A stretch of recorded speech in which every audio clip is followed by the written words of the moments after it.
Aloita vaan. Moi kaikki. Mä oon Kimi Heinen. Mä oon tän Swoopster Familyn iskä, vaikka näin. Mä ajattelin tehdä videon, koska me ollaan avaamassa uusi ravintola ja sen kautta olisi aika hyvä kertoa, mikä se uusi ravintola on ja sitten me tarvitaan sinne henksään, niin taas varmaan hyvä tapa viestittää sinne eteenpäin. Joo, eli tohon ihan kulman taakse Pikkurova 9 ollaan avaamassa tämmöisen, tähän tulee semmoinen uusi ainutlaatuinen Mothership of Work MOV-tila, tämmöinen cowork-tila ja sen alakertaan tullaan avaamaan ravintola. Mä ajattelin löytää sille hyvä sana, että olisiko se olotila ravintola tai olisiko se kommuni tai kollektiivi. Mutta siis ajatus on se, että me avataan se aamusta, se on myöhään iltaa auki.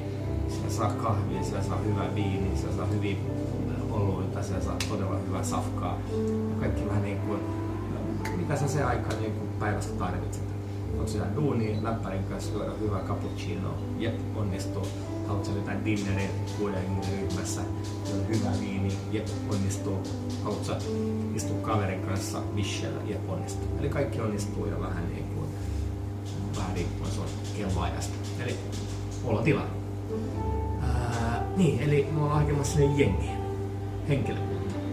Hyvää henkilökunta. Henkilökunta on iso sydän ja tykkää niin kuin tehdä tätä duunia vielä niin rakkaudesta ja liikaa palvella ihmisiä ja tehdä ihmiset onnelliseksi.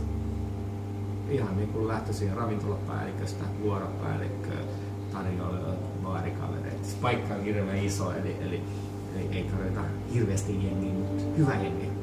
Eli please, jos sua kiinnostaa, niin laita mulle viestiä kim@heinio.fi ja ihan vapaa mahdollista hakemusta vaan.